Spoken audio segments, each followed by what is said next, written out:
요즘 길거리에 나가보시면 국회의원 선거 후보자들 심심치 않게 만나보실 텐데요. 후보들이 건네는 명함 버리지 마시고 꼼꼼하게 좀 살펴보시기 바랍니다. 출마자들께서도 유권자들을 우러러보는 지금의 마음, 나중에도 변함없으시기 바랍니다. 자, 뉴스인사이더 첫 소식입니다. 어린 친딸을 폭행해 숨지게 한 사건, 아동학대를 근본적으로 막을 수는 없을까요? 문제가 된 아동학대 사건을 살펴봤더니 이웃이나 주변 사람들이 아동학대를 의심해 볼 만한 대목이 상당히 많았습니다. 문제는 아동학대를 의심하면서도 보호기관에 신고를 하지 않았던 것인데요. 아동학대에 분노하면서도 정작 주변의 학대에는 눈 감고 있었던 것은 아닌지 뉴스인사이더 현장에서 취재했습니다.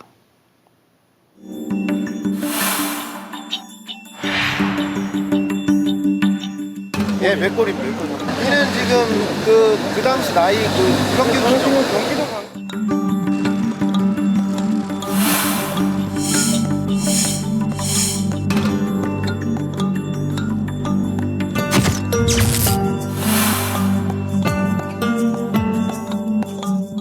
드러나는 거는 정말 빙산의 일각에 불과하다라고 표현을 하고 싶거든요. 가정에서 학대를 받고 있는 아이들이 점차적으로 많이 있을 거라고.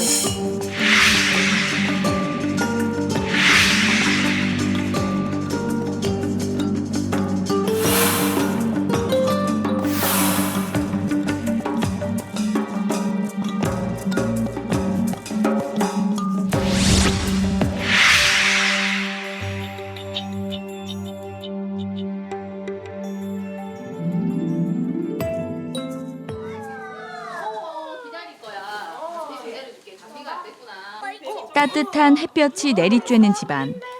어린 자매가 고사리 손으로 종이 비행기를 만듭니다. 함께 동요를 부르고 춤을 추고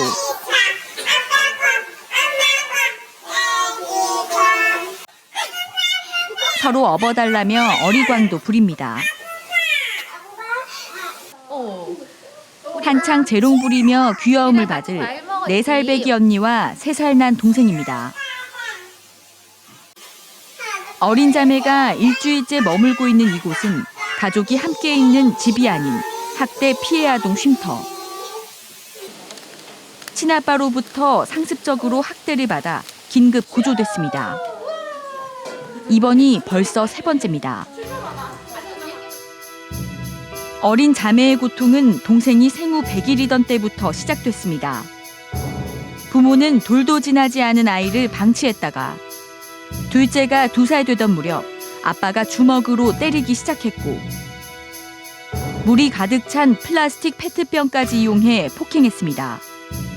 물이 든 세숫대야에 둘째의 얼굴을 집어넣어 엄마가 인공호흡을 한 적도 있습니다. 아이가 보채고 말을 듣지 않는다는 이유였습니다. 아이가 어리다 보니까 잠자는 시간이라던가 그런 시간 될 때 조금 보채는 것들이 많잖아요. 아이들이 어릴수록. 그런 것들을 좀 많이 못 참으신 부분이 있어서. 둘째가 몸 곳곳에 멍이 들어 2주 넘게 어린이집에 가지 못하자 아이들을 모니터링하던 아동보호 전문기관이 발견했습니다. 작은 아이 같은 경우는 얼굴과 입술 쪽이 터져서 피가 나 있고 얼굴 쪽, 몸 쪽이 멍이 다 들어있는 상황이었어요. 빈번하게 자주 그런 하루 일과 중에서도 그런 일이 자주 있었던 걸로. 아빠한테 혼나서 그런 적도 있어요? 동생이 맞는 것을 속수무책으로 지켜봐야 했던 어린 언니의 충격도 큽니다. 그때 동생 얼굴이 어땠어요? 너무 피난 것 같았어요. 그리고 아빠가요. 아무것도 아닌데 앉아서요. 해초 때였어요. 그래서 내가 다 알지도 않아요. 맞는 아이도 불안하고 상처가 되겠지만 보는 아이도 그만큼의 똑같은 효과가 나타나거든요. 하지만 아동보호 전문기관이 발견하기 전까지 어린 자매를 구조해주는 손길은 없었습니다. 엄마는 수수방관했고 다세대 주택에서 매일같이 아이 울음소리가 이어졌지만 이웃의 신고는 없었습니다. 어린이집 선생님은 아이 몸에 자주 있던 상처에 대해 학대 의심 신고를 하지 않았습니다. 아이들이 병원 치료를 받는 동안 의사나 간호사의 신고도 없었습니다. 어린 자매를 둘러싼 어른만 최소 10여 명. 하지만 누구도 아이들의 울음소리에 귀 기울이지 않은 겁니다. 얼음 조심하세요. 지난 15일 경기도의 한 야산. 어른들의 외면 속에 어떤 아이는 목숨을 빼앗겼고 어떤 아이는 일상이 망가졌습니다. 고성에서 장기 결석 중이던 8살 아이를 조사하다가 3살 위 언니가 실종 상태인 것이 발견된 겁니다. 하지만 첫째 딸은 이미 5년 전 7살의 나이에 친엄마에게 이틀 동안 폭행당하다가 숨져 안매장된 뒤였습니다. 뭐 말을 듣지 않는다고 이렇게 뭐 어떤 해초리에 붕괴했다든지, 그 다음에 여기 이제 베란다가 있습니다. 베란다에서 일부 생활하게 한 점. 당시 세모녀는 엄마의 대학 동기 가족과 집주인 등 3가족과 함께 아파트에서 살던 상황. 아이들의 상태를 알던 어른만 4명에 이르고 아파트 이웃도 있었지만 누구도 구조는커녕 학대 신고조차 하지 않았습니다. 엄마가 알아서 하는 부분이라고 생각했습니다. 친구가 감옥에 가게 할 수가 없었습니다. 전혀 그렇게 변한 건 없어요.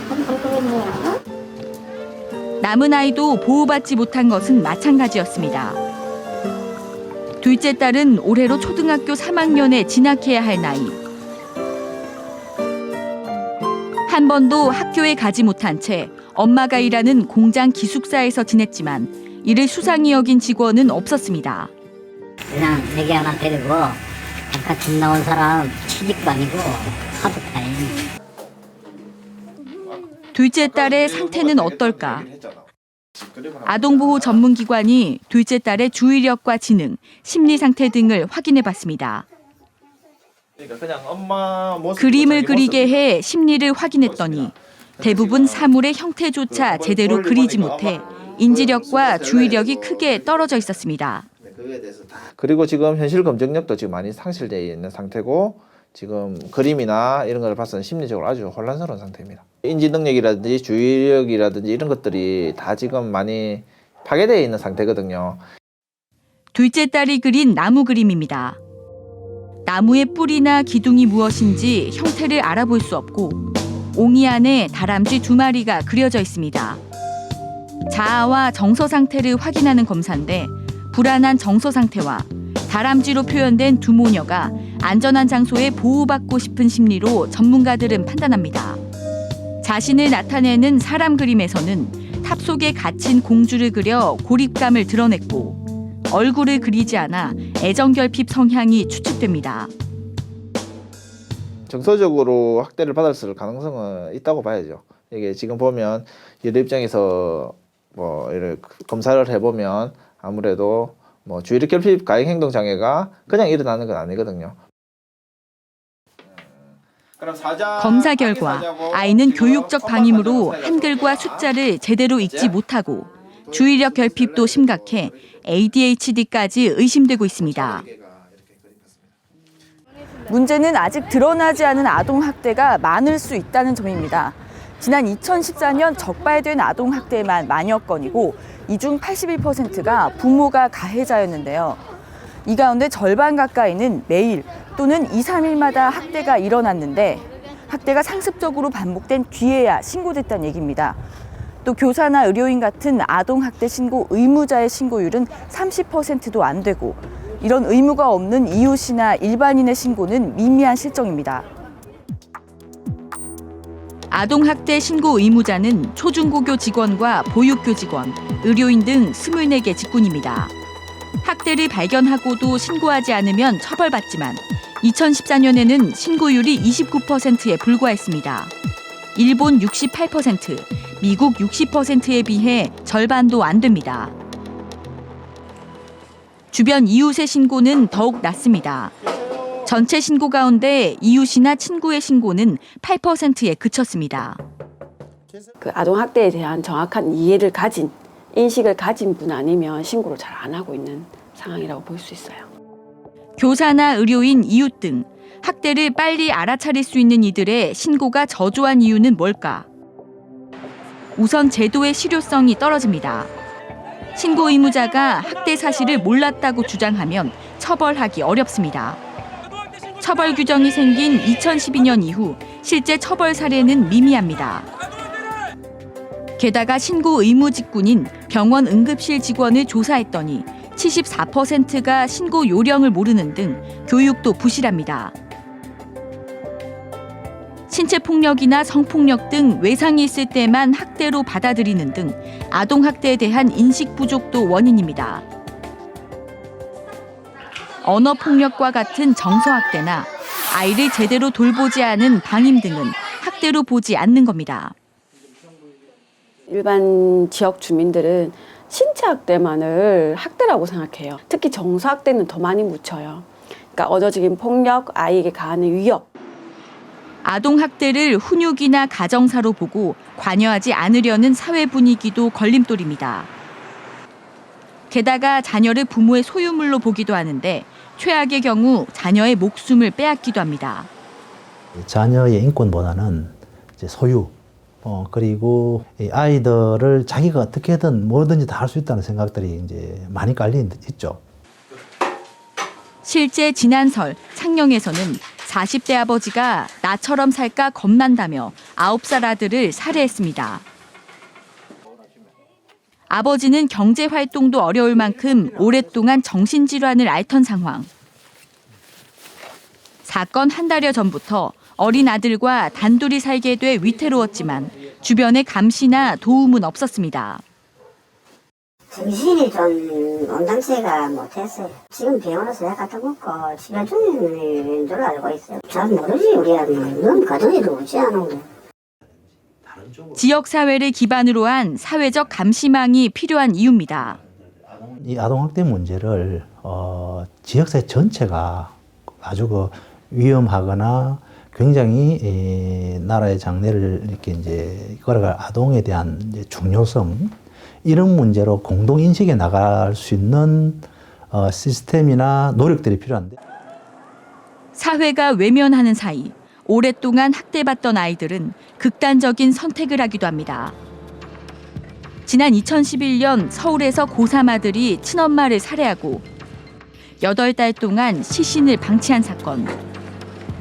알고 보니 아들은 공부를 이유로 초등학생 때부터 친엄마에게 학대받았고 사건 직전 밤새 골프채로 200대를 맞다가 살인을 저질렀습니다. 친척이나 이웃, 교사 등 누구도 긴 시간 학대받던 아이를 구해주지 못했고 끝내 비극이 일어난 겁니다.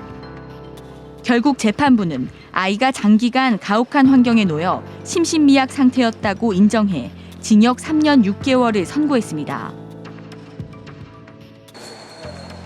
학대를 피해 어떤 아이들은 길 위로 내몰리기도 합니다.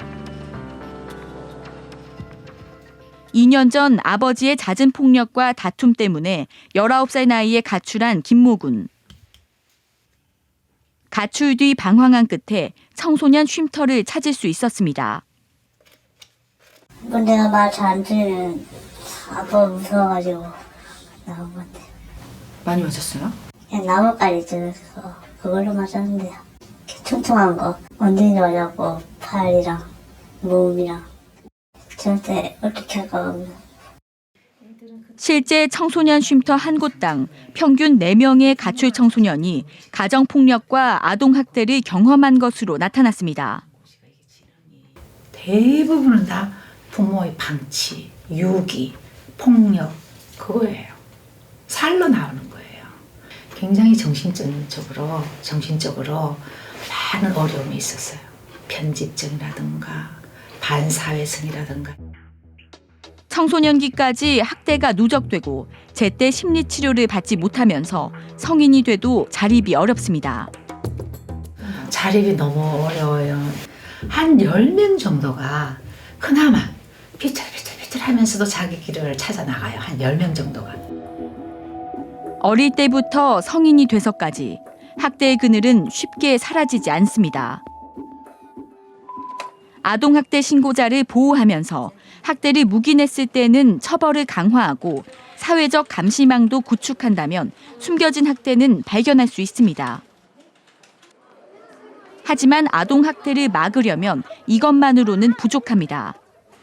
아동은 통제받는 존재가 아니라 안전하게 살아가고 충분히 교육받고 존중받을 권리가 있는 존재임을 사회가 인식했을 때 학대를 줄일 수 있습니다.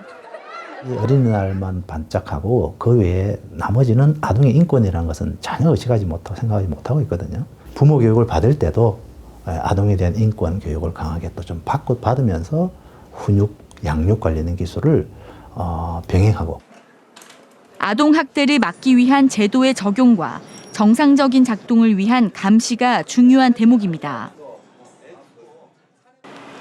하지만 보건복지부는 지난해부터 아동학대 예방사업비를 전액 삭감한 상황. 아동 권리와 부모 교육, 학대 신고 의무를 교육하기 위한 예산 마련과 이를 수행할 인력 확충을 적극 검토해야 할 때 역행하고 있는 겁니다. 그 예산 사용을 이렇게 예방 사업을 하지 못하도록 묶어놔 버린 거예요. 적은 인력으로 예방을 못하게 하고 사례 관리를 치중하라는 것보다는 좀 더 인원을 더 많이 줘서 충분하게 예방 활동도 하고 사례 관리를 할 수 있도록 만들어주는 게. 학대받는 아이들은 울음소리로, 멍든 얼굴로, 또 생기 잃은 눈빛으로 구조 신호를 보냈지만 외면한 건 우리 모두였습니다. 아동학대에 대한 조기 발견과 구조에 소홀한 것은 아니었는지, 가해자에게만 향하던 비판의 화살을 우리 사회의 안전체계 점검으로도 돌려야 합니다. 아이들이 생존을 위협받지 않고 안전하게 살아갈 사회를 만드는 것, 바로 우리의 책임입니다.